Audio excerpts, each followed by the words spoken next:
As religiões em todo o mundo inventaram tudo quanto foi definição para a tomada de posição do intelecto, da inteligência, da definição firme da vontade quanto ao que seja fé. Satanás não brinca em serviço e de tolo ele não tem nada.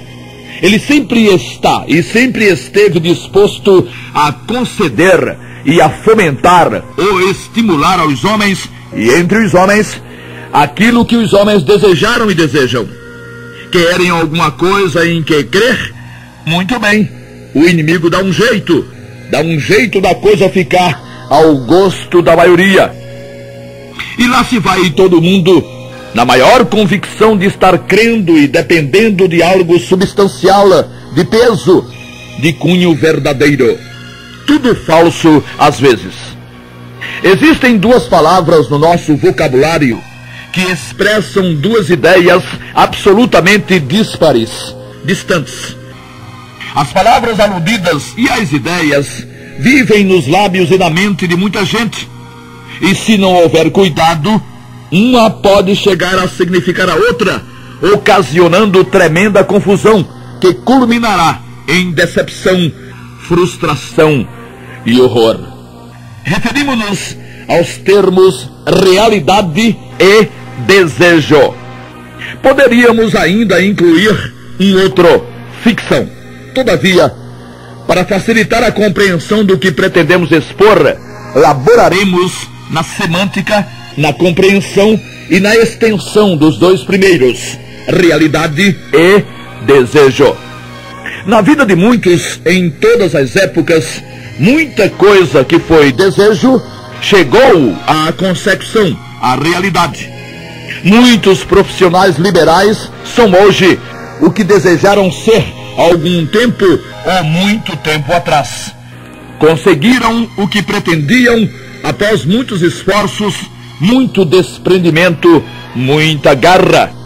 Mas não dispomos de tempo para gastar com divagações desse tipo, e nem os nossos ouvintes tampouco.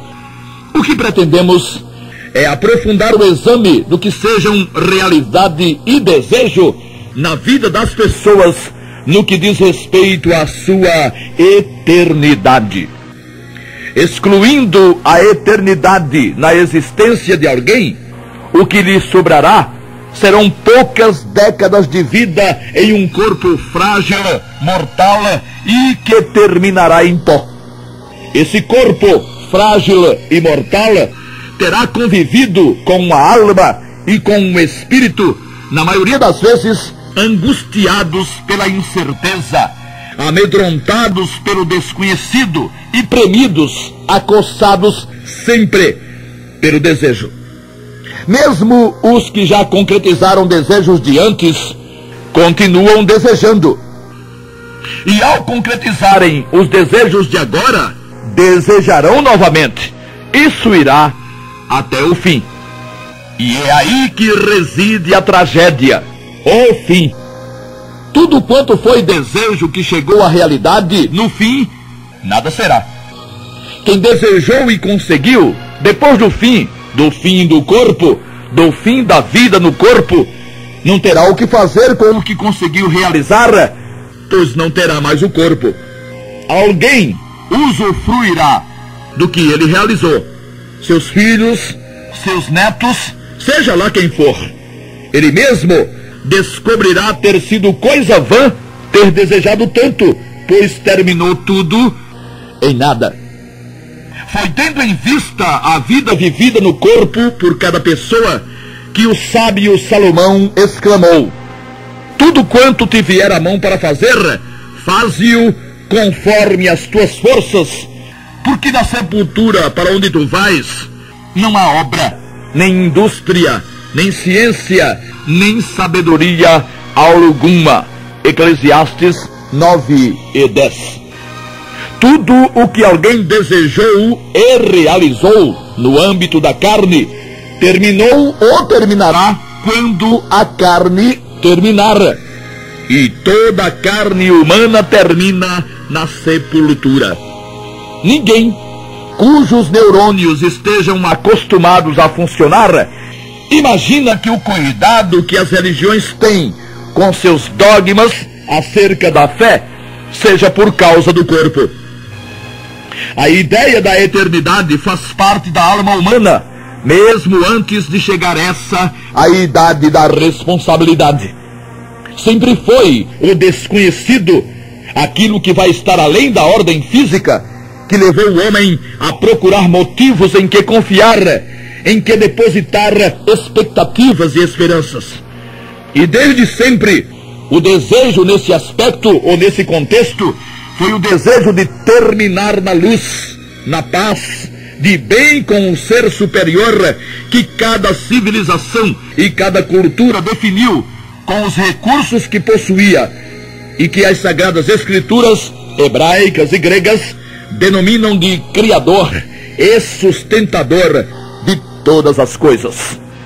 Até a morte e ressurreição do Senhor Jesus, o Verbo eterno que assumiu a forma de homem, o desejo patrocinado pela lei e pelos profetas não teria e não teve como chegar à realidade de forma definitiva, mesmo para os que daqui partiram debaixo das promessas. Abraão, o pai da raça judaica, objeto das promessas veterotestamentárias, ao deixar o corpo, teve que se contentar com um espaço no Hades, a mansão dos mortos, pois, até que o preço da redenção fosse totalmente pago, e ele o foi, com o sangue do Senhor Jesus, o acesso ao paraíso esteve totalmente bloqueado. Questão de justiça, coisa de ordem jurídica. Sem a dívida quitada, o devedor não pode ser considerado dispensado dela. Abraão e seus descendentes, mesmo tendo morrido debaixo de promessas, foram pecadores, tinham débitos para com a justiça divina e não tinham com o que pagar. Tiveram que esperar que o avalista, o Salvador, concluísse a obra de redenção e deixasse a justiça divina absolutamente satisfeita e ressarcida, quando só então foram transferidos para o paraíso, jardim de delícias, onde felizes e em plena consciência aguardam o arrebatamento. O Senhor Jesus, tendo morrido o corpo, desceu ao Hades em espírito, no seu espírito, pregou aos antediluvianos e subiu para o paraíso, levando consigo quantos aguardavam sua vitória. Efésios 4, 8 a 10, 1 de Pedro 3, 18 a 20 e capítulo 4, 5 e 6. Mesmo assim, os que aguardam no paraíso o momento indescritível do arrebatamento não tiveram concretizada ainda em suas existências a realidade que desejaram e que sempre lhe foi prometida. Assim, a realidade atual não é ainda a realidade final para eles. A realidade final para os remidos pelo sangue do Senhor Jesus é a realidade, ou será, a realidade de vestir um corpo semelhante ao corpo perfeito do Senhor, com todas as características e glória, relativa glória. Ainda que seja o paraíso qualquer coisa fora do alcance da compreensão humana, pois o apóstolo não pôde revelar o conteúdo do que lá ouviu, segundo aos Coríntios 12 e 4, está ele muito distante da realidade conquistada pelo Salvador para seus irmãos remidos que o invocaram. Está muito aquém. O remido já é filho de Deus por adoção, porém, do lado de cá, o mundo não consegue perceber totalmente essa posição fantástica. O remido é herdeiro juntamente com Cristo, mas muitos remidos nada têm de seu das coisas e dos valores deste mundo. Alguns por aí vivem insinuando que os filhos de Deus, os remidos pelo sangue de Jesus, têm que viver no bom e no melhor, sem jamais padecerem enfermidades, pisando em ouro, mandando e desmandando, pois que senão viveriam debaixo de maldição. O tempo provará ser tudo isso falso e mentiroso. O reinado de quem ensina desse modo está perto de acabar. A realidade prometida pelo Altíssimo para os que invocassem o precioso nome do Filho amado é outra, e ela instalar-se-á em muito pouco tempo. Interiormente, o remido consciente já vive uma realidade fantástica, pois uma realidade de certeza, de alegria, de segurança, de bem-estar completo e contínuo. Quanto ao homem interior, o desejo já atingiu um objetivo na existência do remido consciente. Quanto ao homem exterior, ao corpo, ainda não. O corpo carnal, velho, abatido e já em plena apoptose, morte das células, ou ainda com vigor, terá que ser transformado para que passe a existir o corpo glorioso e eterno, semelhante ao corpo do Senhor. 1 aos Coríntios, capítulo 15. É uma pena, uma enorme pena, que milhões de religiosos desejem, noite e dia, conseguir estar na presença do Todo-Poderoso em absoluta paz, e que jamais cheguem a ver isso, esse desejo transformar-se em realidade. Desejar, qualquer um pode desejar o que quiser. Realizar é que são elas.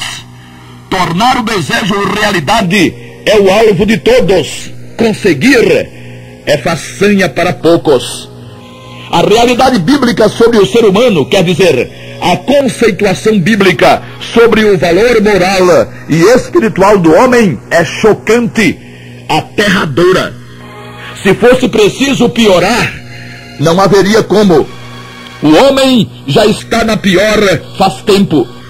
Muitos tentam se equilibrar nesse contexto, seguindo um ou outro dogma, uma ou outra doutrina lá do seu grupo. Mas a justiça eterna, impiedosa, implacável, classifica o pecador como pecador, destituído da graça divina, iníquo, sem qualquer chance, apesar das tentativas. Imagine-se uma corrente com elos de aço inoxidável. Elos capazes de suportar uma pressão de várias toneladas. Imagine-se, porém, entre todos eles, um elo de barbante. Ou seja, um elo de barbante fazendo parte de uma corrente de aço inoxidável. Qual seria a resistência da tal corrente?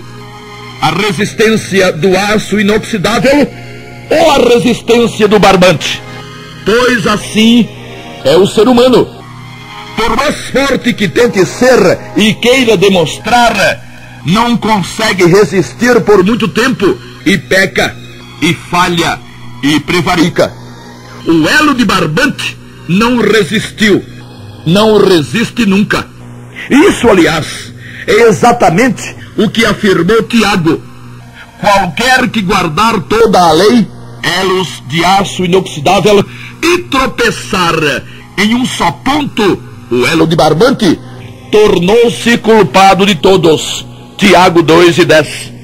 A corrente da lei, nas mãos do homem, não tem a força da justiça por ela requerida, pois todos pecaram.